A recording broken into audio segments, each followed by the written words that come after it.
Kepala Divisi Humas Polri Irjen Dedi Prasetyo mengatakan rekonstruksi tersebut akan dihadiri oleh penyidik, jaksa penuntut umum, serta kelima tersangka dengan didampingi pengacara masing-masing.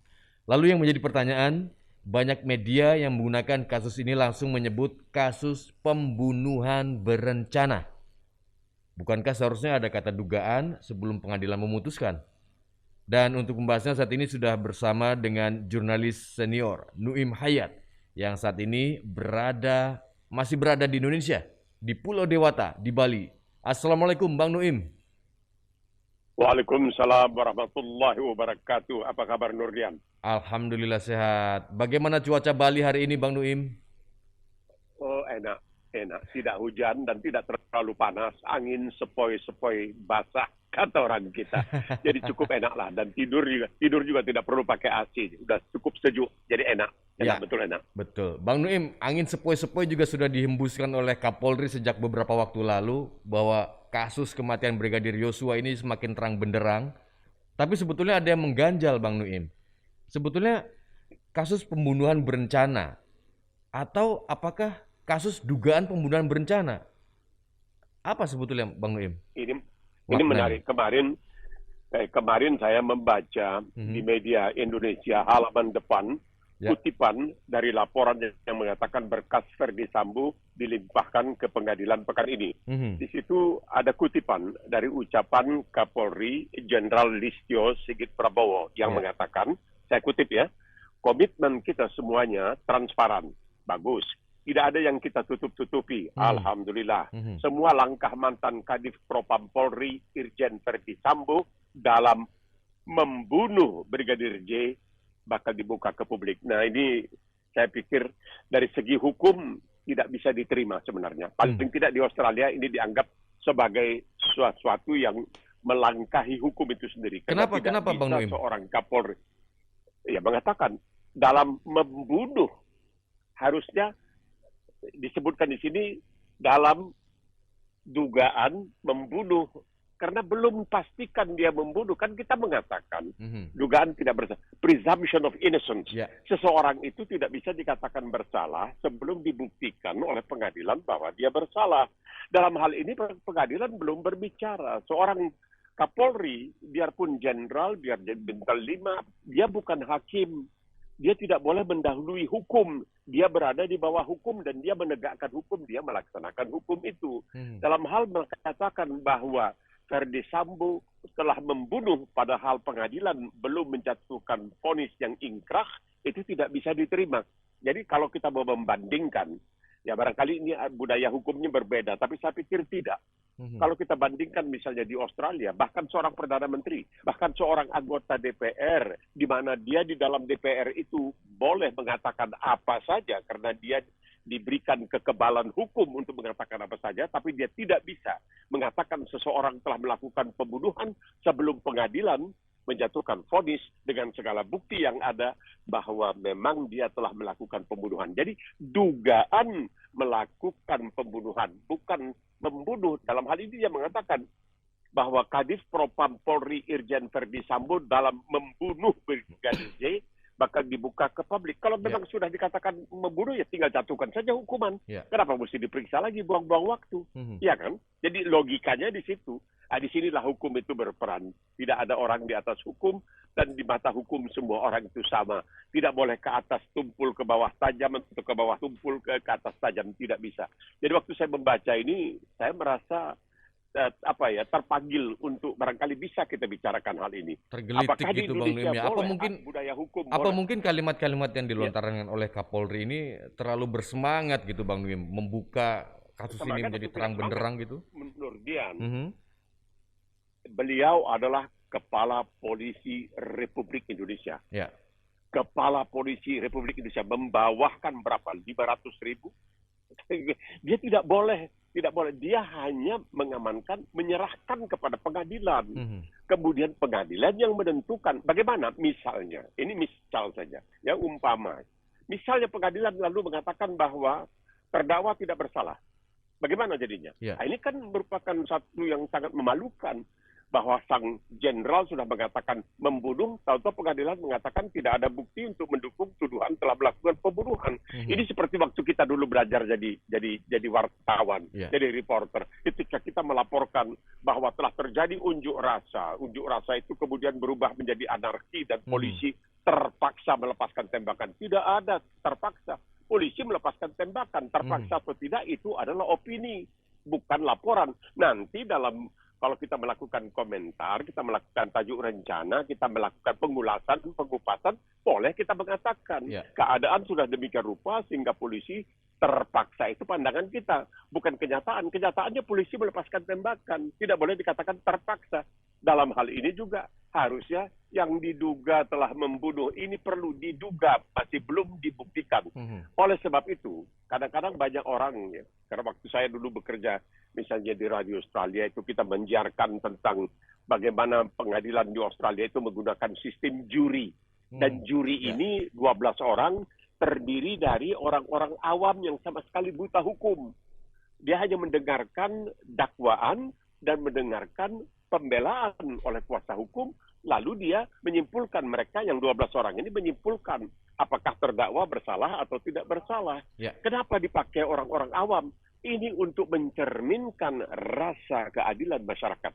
Kitab hukum, kitab undang-undang, oke, bagus, ya, cukup bagus, baiklah, itu bagus. Tetapi kan ada rasa keadilan masyarakat. Apakah seseorang itu setelah mendengarkan dakwaan dan pembelaan memang bersalah atau tidak? Jadi saya pikir dalam hal ini, dan mudah-mudahan Pak Kapolri, Jenderal Listio Sigit Prabowo tidak tersinggung, Pak, bukan saya ini lancang, ya, saya ini kalau kata orang Medan, awak ini apalah, disedekahkan sama orang lain, orang nggak mau terima. Bang Nuim, di sini mengatakan, ya. Kita tahan dulu Bang Nuim, kita simak dulu ada laporan dari teman kita di lapangan, ada Reno Reksa yang sedang berdialog dengan studio, yang melaporkan dari rumah dinas Verdi Sambo di Duren 3. Ya, Bang Nuim, baru saja tadi ada Reno Reksa yang melaporkan langsung dari rumah dinas Verdi Sambo yang akan dilakukan rekonstruksi. Dan tadi kalau kita lihat secara visual gitu Bang Nuim, secara terbuka gitu Bang Nuim. Artinya apa yang semangat yang akan dibawa dalam kasus ini Bang Nuim? Enggak, tadi laporan itu menarik kan. Reporter Metro mengatakan tersangka. Kenapa dia tidak mengatakan pembunuh? Tersangka. Jadi ini ada barangkali kepincangan dalam hal ini. Ini hanya untuk memberikan suatu gambaran bahwa hukum itu kita harus hati-hatilah. Dan kasus ini sudah terlalu banyak merisaukan dan banyak mengacau balaukan.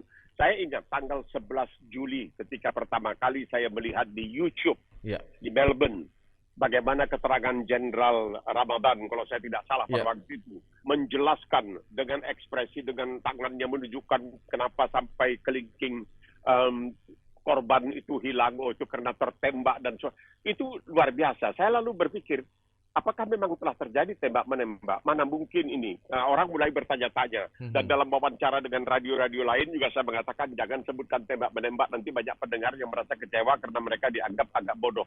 Barulah kita mengatakan penembakan karena ada korban satu di sini. Nah, sekarang dalam keadaan seperti ini, karena sudah mendekati untuk penguakan, ya, untuk ini akan dibongkar semuanya di depan pengadilan, tidak akan mudah-mudahan yang ditutup-tutupi, tidak ada yang disimpan dan lain sebagainya.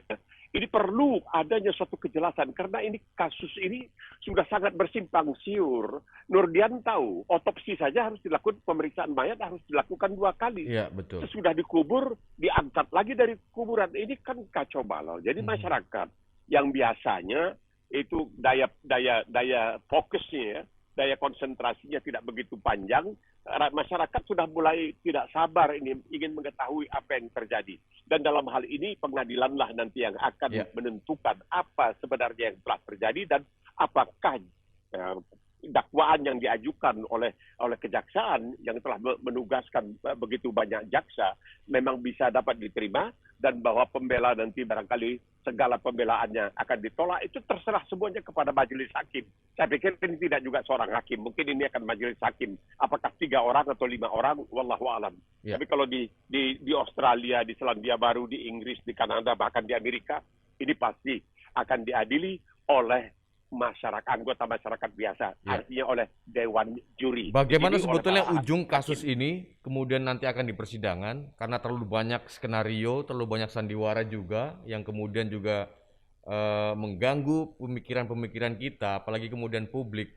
Kesimpang siuran Mhm. itu membuat publik barangkali agak bingung, dan bahwa ini terjadi di dalam batang tubuh kepolisian. Ya, Kepolisian itu seharusnya sebagai pengayom masyarakat, penegak hukum, harusnya ya keinginan masyarakat barangkali ini terlalu murni ya, terlalu berlebihan. Tapi keinginan mereka tidak melihat jangan sampai ada cacat. Mhm. Jangan sampai ada cacat. Bagaimana penegak hukum punya cacat?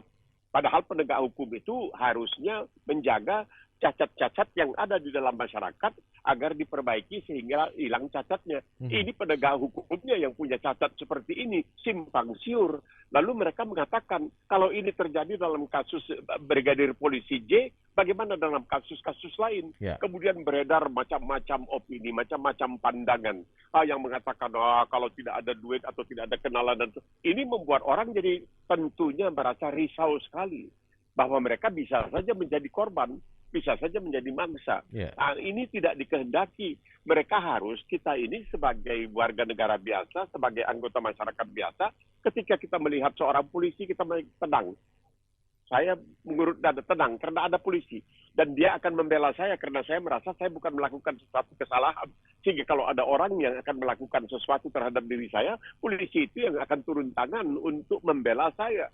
Karena dalam hal-hal seperti itu tidak perlu delik aduan kan, kalau polisi melihat ada orang dianiaya dan lain sebagainya, polisi langsung bertindak untuk menyelamatkan orang tersebut. Dan yang dituduh atau dituding atau disangka melakukan penganiayaan kemudian akan dihukum. Ini penting sekali. Jadi semuanya sebenarnya kepentingan hak semua yang terlibat itu dihormati. Ya. Sampai ada keputusan dari pengadilan yang mengatakan bahwa ada yang bersalah dan ada yang tidak bersalah. Inilah yang paling penting. Ini kesempatan luar biasa sebenarnya. Ya. Ini merupakan suatu momentum istilahnya di sini. Ini merupakan semacam katalisator. Ini kesempatan untuk benar-benar berbenah dalam persoalan hukum. Karena tidak ada yang lebih penting daripada keadilan. Dan keadilan itu melalui apa yang disebutkan sebagai hukum. Itu penting sekali. Ya. Itu tidak bisa ditawar-tawar.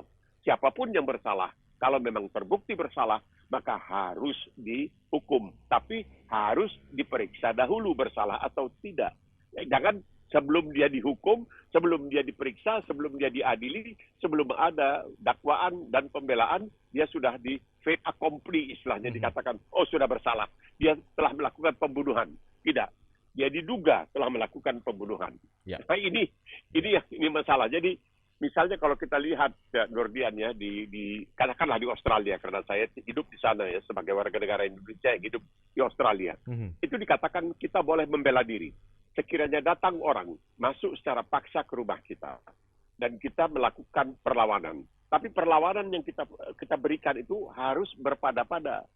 Tidak boleh melampaui batas. Ini yang susahnya bagaimana itu mengukur berpada-pada. Celakanya lagi kalau ada orang masuk ke rumah saya. Secara pidana kalau dia masuk dengan paksa. Secara pidana dia telah melakukan kesalahan. Ya. Tetapi ketika dia berada di rumah saya, entah bagaimana lantai rumah saya misalnya lapuk dan sebagainya dan dia terjatuh kakinya patah. Secara perdata dia bisa memperkarakan saya bahwa dia telah mengalami cedera ketika berada di rumah saya. Padahal dia tidak saya undang untuk datang ke rumah padahal saya. dia Jadi masuk hukum tanpa itu izin. memang agak berbelit. Tapi begini Bang Nuim, proses pengadilan ini masih berlangsung Bang Nuim. Menuju ke proses pengadilan ini masih berlangsung dan hari ini juga ada proses rekonstruksi, kemudian nanti akan dikaji lagi oleh penyidik dan jaksa penuntut umum. Tapi di lain sisi Bang Nuim, Polri sendiri sudah memiliki komitmen yang jelas dalam hal ini sudah memecat Irjen Verdi Sambo dalam sidang kode etiknya Bang Nuim. Apakah ini juga menunjukkan bahwa komitmen Polri untuk tegas menegakkan aturan yang anggotanya melenceng ini juga sudah dilakukan gitu Bang Nuim? Oh iya, oke, itu boleh, dia boleh pecat. Itu terserah kepada Polri, tetapi dia tidak bisa menghukum. Oke. Dia punya wewenang. Dia punya wewenang untuk mempekerjakan atau untuk memberhentikan. Untuk mempekerjakan atau memberhentikan dengan hormat atau tidak dengan hormat. Itu hak dari Polri. Ya. Itu hak dari Kapolri, dari pimpinan, dari atasan. Ya. Tapi tidak menghukum seseorang salah atau tidak bersalah. Itu tidak boleh. Itu adalah wewenang hakim seluruhnya. Oleh sebab itu, ketika misalnya ada suatu kasus pengadilan, ini kita ambil contoh di Australia, dan di situ ada dewan juri. Itu dewan juri itu akan dikurung supaya tidak dia terpengaruh oleh apa yang dikatakan media ini itu selalu diingatkan dewan juri itu tidak boleh, kamu hanya akan dipandu oleh apa yang dikatakan oleh pendakwa dalam hal ini tentunya jaksa dan pembela dalam hal ini kuasa hukum. Ini murni untuk menjaga keutuhan hukum itu, untuk menjaga integritas istilahnya hukum itu penting sekali. Bahwa hak seseorang itu tidak bisa dilangkahi dengan kita mengatakan, oh dia telah melakukan pembunuhan. Tidak. Dia diduga yang melakukan pembunuhan. Jadi perkataan diduga itu punya arti yang sangat luar biasa. Sehingga itu seperti saya katakan, orang Inggris menggunakan perkataan allegations.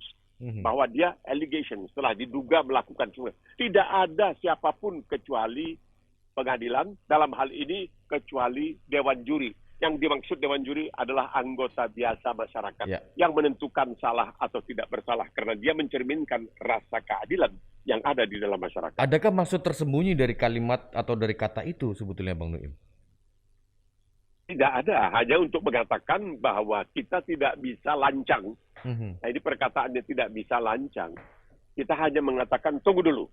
Bagaimana ini keputusan dari pengadilan? Baru kita bisa mengatakan, oh dia tidak bisa karena ada kasus-kasus ya di mana kita menganggap ada satu kasus. Ini menarik, kasus ini satu keluarga dengan anak kecil pergi berlibur ke Australia Tengah.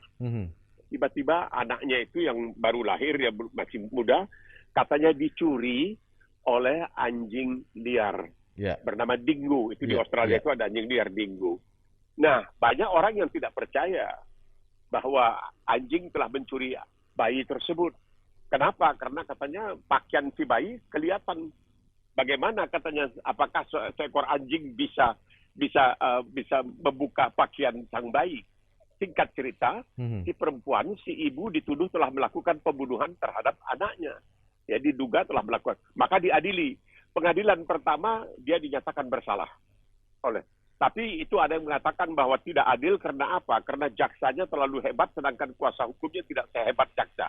Maka diadakan pengadilan lagi sekali dengan jaksa yang berbeda dan kuasa hukum yang berbeda yang akhirnya diputuskan oleh dewan juri bahwa tidak ada bukti yang kukuh yang bisa diterima bahwa sang ibu telah melakukan pembunuhan terhadap bayinya. Maka dia dibebaskan. Nah, ini hal-hal yang seperti ini begitu hebatnya. Padahal ini seorang ibu. Dan kenapa mesti sampai karena menyangkut hukum agar benar-benar hukum itu jangan sampai dicurigai oleh masyarakat. Hukum itu harus diterima oleh masyarakat sebagai perlindungan untuk semua orang yang tidak bersalah. Ini penting sekali. Saya pikir dalam soal-soal kecil seperti ini kita harus jangan sampai orang berbuat pernyataan, hukum itu tajam ke bawah, tumpul ke atas. Jangan. Hukum itu harus berada di tengah, maka dilambangkan hukum itu seorang perempuan yang tertutup matanya. Dia tidak melihat. Dia hanya mendengar bagaimana kesaksian dari satu pihak dan kesaksian dari pihak lain. Dan memutuskan kesaksian mana yang lebih kuat dan lebih mendukung dakwaan ataupun pembelaan. Ya.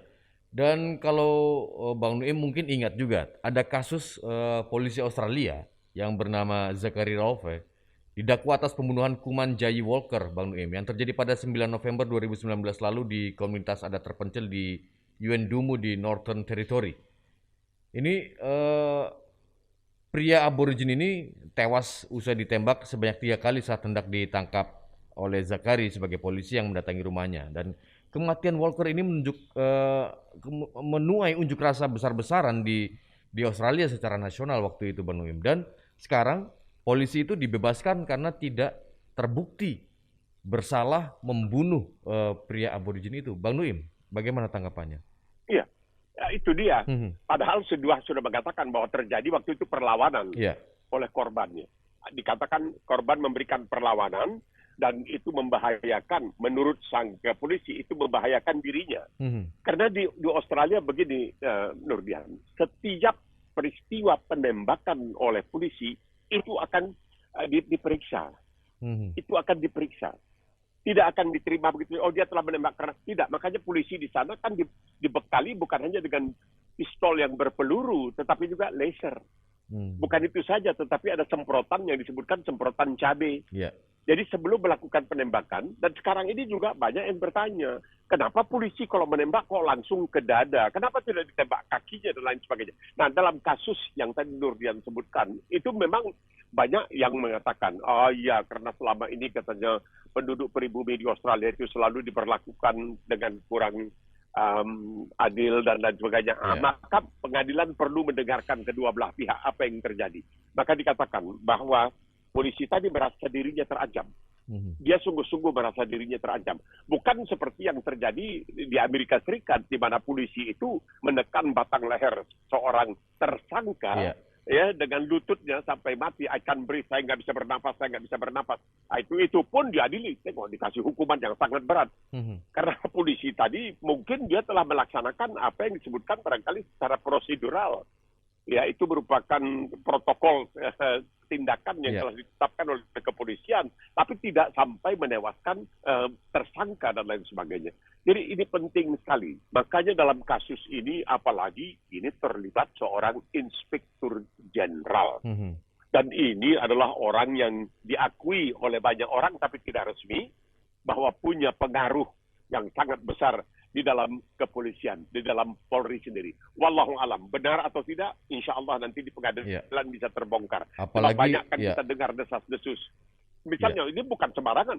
Misalnya, Menko Polhukam sendiri mengatakan, Mahfud Muhyiddin mengatakan bahwa sampai-sampai ada komisaris jenderal polisi yang mengancam kepada Kapolri dia akan mengundurkan diri sebelum waktunya. Memang dia sebentar lagi akan jadi pensiunan. Dia akan, kalau ini tidak ini kan hal-hal yang diucapkan oleh seorang Menko Polhukam, Menteri Koordinator Bidang Politik Hukum.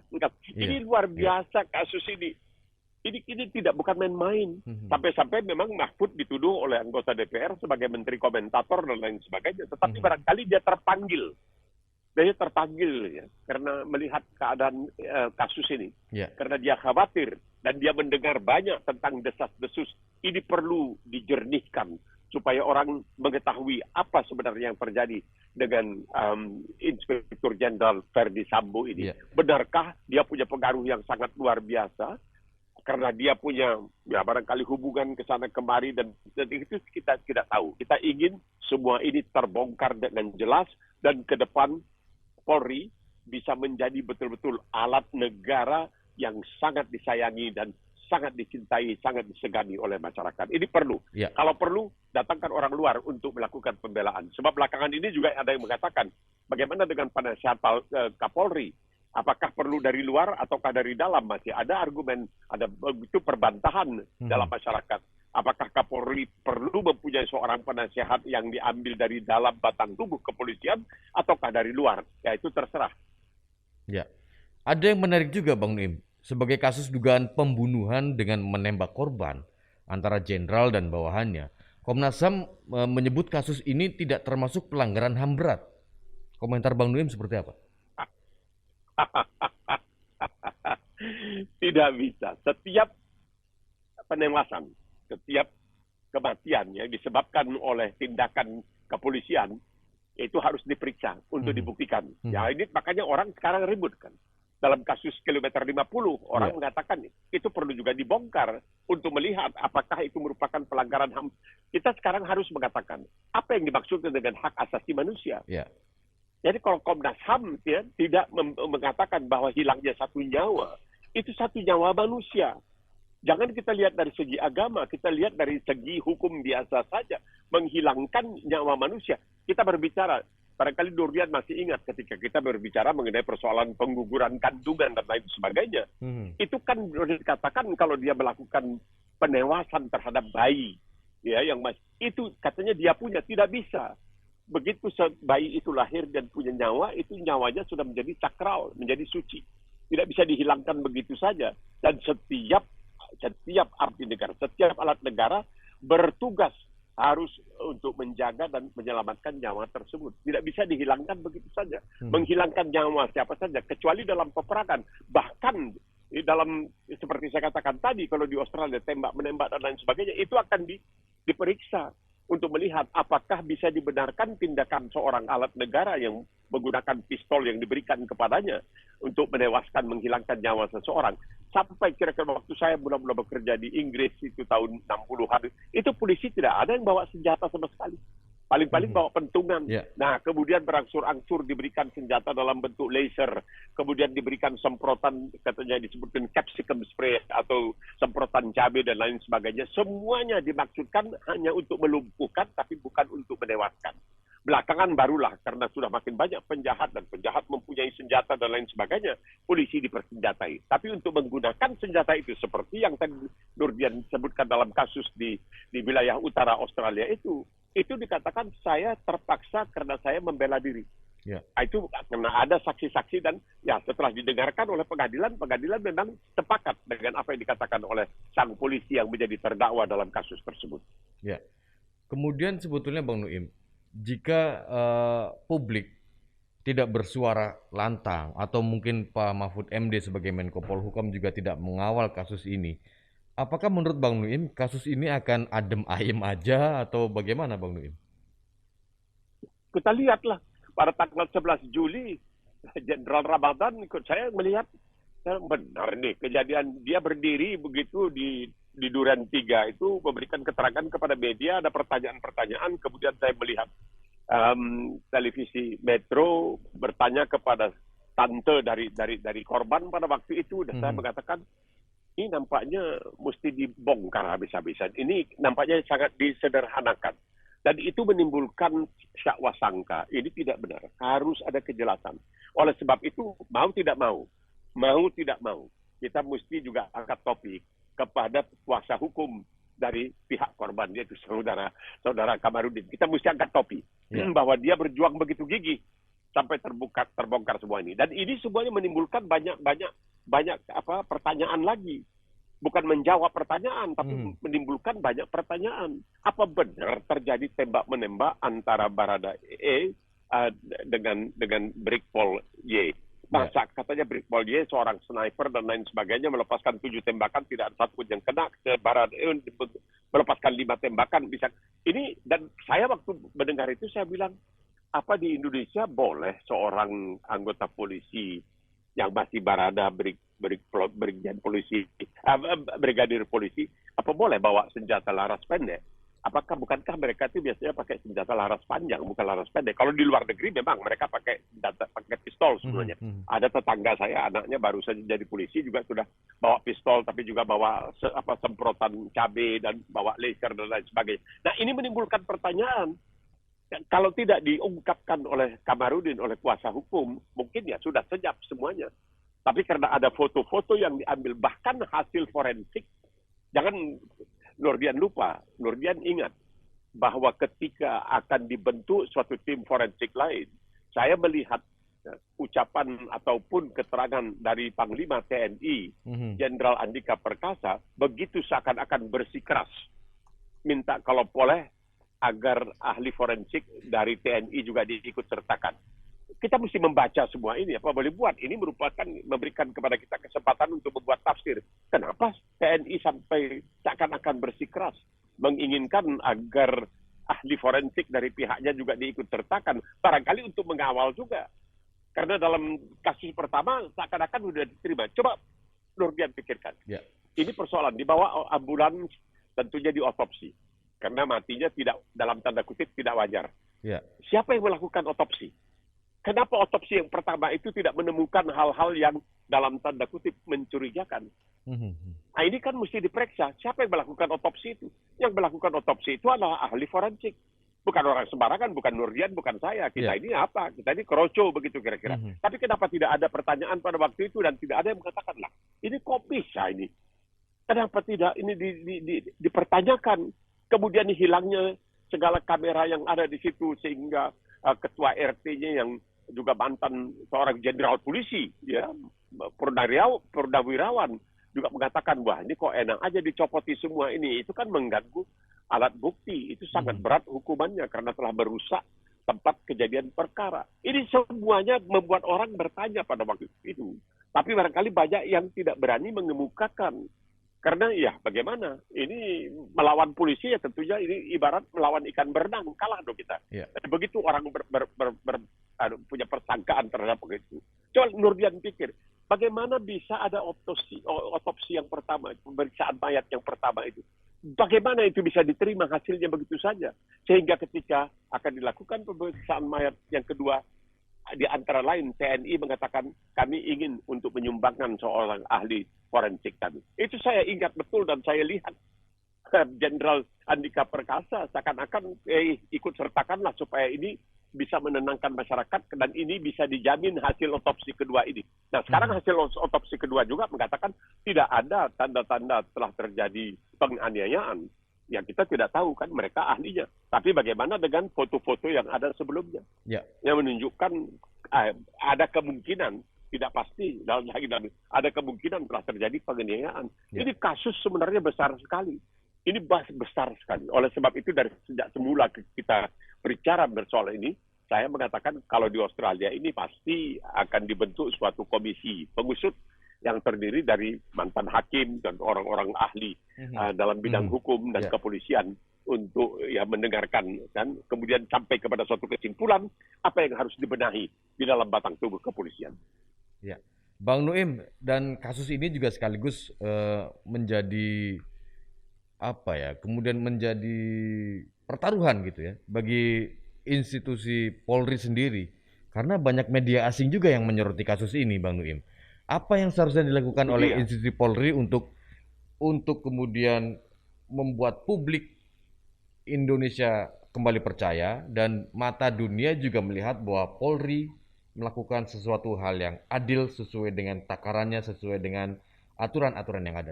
Itu kekuasaan itu merupakan satu godaan yang sangat luar biasa. Jadi kadang-kadang yang punya kekuasaan itu bawa pakai seragam, pistol dan lain sebagainya, mungkin terlupa akan kekuasaan itu sebenarnya tidak bisa digunakan secara sewenang-wenang. Yeah. Dan ini telah terjadi sekarang ini. Dalam kasus ini diduga telah terjadi.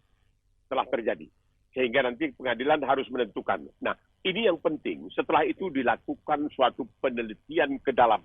Ini apakah hanya seorang Ferdi Sambo saja? Ataukah ada tali temali agar ini semacam gurita yang banyak dan apakah ada tali temalinya? Ini dibongkar semua. Atau tentakel-tentakelnya gitu Bang Nuim ya? Tentakel kalau itu ibarat cumi-cumi ya. Apakah ini perlu? Jadi seperti saya katakan bahwa pernah terjadi ini bukan hanya di Indonesia, tapi separah ini barangkali terjadi di negara-negara seperti di Meksiko, seperti di Brazil. Jadi bukanlah di negara-negara seperti di Australia. Tapi saya tidak mengatakan bahwa polisi di Australia adalah malaikat. Tidak. Mereka juga pernah mengalami hal-hal yang sangat memalukan bagi mereka. Misalnya kita ambil kepolisian negara bagian Queensland. Yeah. Itu dilakukan waktu itu desas-desus masyarakat makin santer dan medianya makin galak. Ini dia. Media itu makin galak.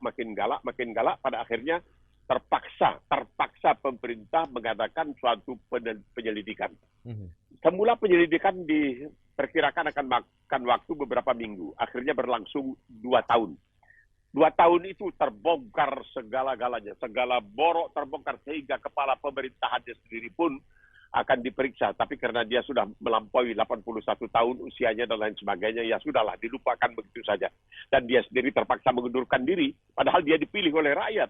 Dia dipilih oleh rakyat secara demokratis untuk menjadi kepala pemerintahan di negara bagian Queensland. Malunya itu luar biasa, terbongkar, terjadi rupanya korupsi. Ada korupsi di kalangan kepolisian, tapi tidak sampai terjadinya pembunuhan seperti yang kita lihat di dalam kasus Brigpol Joshua ini. Yeah. Jadi diadakan penelitikan. Saya ingat tahun 60-an juga waktu saya pertama bekerja di Australia, di negara bagian Victoria yang ibu kotanya Melbourne, juga dilangsungkan penelitian. Akhirnya kedapatan ada biang keroknya, salah seorang, dia pangkatnya baru sersan, tapi punya pengaruh yang cukup besar dan lain sebagainya. Dan dia juga terpaksa berhadapan dengan hukum. Jadi hal-hal yang seperti ini memberikan keyakinan kepada rakyat bahwa polisi itu adalah pengayom mereka. Ya. Kalau ada apa-apa mereka. Ini ada satu pasal kecil saja. Pada suatu hari Sabtu, saya diminta oleh kepolisian di pusat kota Melbourne untuk datang ke markas besar mereka. Saya datang, saya tanyakan ada apa. Kami baru menangkap seorang anak perempuan dari Indonesia. Kenapa? Oh, dia katanya melakukan pencurian pakaian di sebuah toko besar. Saya datangi anak perempuan tersebut. Betul, ya, walaupun dia sudah usia 21 tahun, tapi dasar anak Indonesia, wajahnya masih umur 12 tahun, begitu kira-kira. Ya. Lalu saya tanyakan, polisi mengatakan, coba tanyakan, karena dia tidak bisa bahasa Inggris. Dia kepingin mau apa? Lalu saya katakan, kamu mau apa? Aduh Pak, saya kepingin kebelet sekali saya mau ke WC. Saya bilang dia mau ke WC. Oh lah, polisi kalang kabut. Kenapa dia nggak bilang? Ini nanti kami bisa dituduh telah melakukan penyiksaan dan lain. Saya bilang tidak. Dia tidak akan mengadukan kalian dalam persoalan seperti itu. Oke, dia pergi ke WC, balik lagi. Lalu apa? Aduh Pak, saya kepingin minum. Dan dikasih air dan sebagainya. Karena dia tidak bisa berbahasa Inggris. Setelah itu dibacakan proses verbalnya atau berita acara pemeriksaannya. Saya terjemahkan ke dalam bahasa Indonesia. Dia bilang, setuju, setuju. Mau keluar, itu ada sersan ditanya. Sersan itu bilang, kamu tadi waktu diperiksa, apakah kamu diperlakukan dengan baik? Oh iya, gitu. Dan dia bilang, walau Pak, kalau di Indonesia mungkin saya udah ditabokin di Pak. Dia keluar, dan keluar langsung polisi mengatakan, kamu tinggal di mana? Saya tinggal di sana. Sebentar polisi bilang, polisi menelpon perusahaan bus. Bus ditanya, bus nomor berapa yang pergi ke sana? Dia pergi ke sana. Nah, hari Rabu kamu mesti kembali ke pengadilan. Jadi Rabu sampai di pengadilan. Sampai di pengadilan, saya lagi duduk dengan dia, datang seseorang pakai jas, pakai dasi, bertanya, ini si Anu? Iya. Kenapa? Oh, saya baru diberi tahu oleh polisi bahwa dia ini turis dan dia tidak ada saudara-saudaranya di sini dan dia akan diadili. Saya telah ditugaskan katanya oleh sebuah badan amal bala keselamatan untuk menjadi pembelanya. Saya bilang dia nggak punya duit. Enggak. Ini katanya pro bono, ini cuma-cuma. Nah, begitu masuk ke pengadilan, si pembela lalu minta kepada hakim supaya diskors dulu. Kenapa? Dia mesti katanya melakukan konsultasi dengan terdakwa. Begitulah. Akhirnya, apa yang dilakukan oleh si pembela? Pembela mengatakan, Pak Hakim, saya minta dipanggil seorang ahli tata ruang dari Kota Praja Melbourne. Untuk apa? Untuk menanyakan ketika klien saya ini ditangkap, dia sudah berada di depan pintu, tapi dia di bawah atap dari toko tersebut. Nah, di bawah atap itu apakah berarti dia sudah di luar atau dia masih di dalam toko? Kalau dia masih di dalam toko, tidak bisa dituduh dia mau mencuri, karena masih ada kesempatan bagi dia untuk membayar. Akhirnya dipanggil dan dikatakan tidak, itu sudah bagian umum. Jadi sudah terlanjur dia keluar. Barulah dia dihukum denda yang tidak seberapa dan kemudian diperingatkan jangan melakukan hal seperti itu. Jadi ini soal kecil. Tapi lihat bagaimana hukum itu. Saya sendiri jadi kagum. Dan bagi saya itu suatu pengalaman yang saya ceritakan kepada pendengar saya di Indonesia waktu itu. Begitulah telitinya pelaksanaan hukum di sana. Ini anak dari Indonesia, mukanya macam orang 12 tahun, padahal dia sudah 21 tahun, dan dia melakukan pencurian barang di sebuah toko. Dia mengatakan karena tidak melihat ada pelayan, lalu dia masuk. Dan dia keluar dan lain sebagainya. Itu hal-hal yang seperti ini, polisi saya lihat bertindak, saya geleng kepala. Ini apa sih, kenapa kalian begitu susah payah dengan anak kecil seperti ini? Tapi karena dia adalah seorang manusia. Maka itu hak dia untuk dibuktikan bersalah atau tidak bersalah. Ya, baik. Baik Bang Nuim, semoga kasus ini memang benar-benar berakhir dengan benar gitu Bang Nuim ya. Tidak ada lagi drama dan sandiwara atau opera sabun mungkin.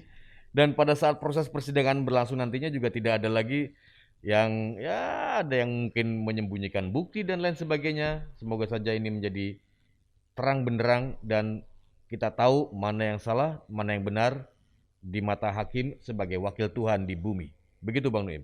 Amin. Amin ya rabbal alamin. Betul itu yang kita harapkan. Ya. Baik, terima kasih Bang Nuim.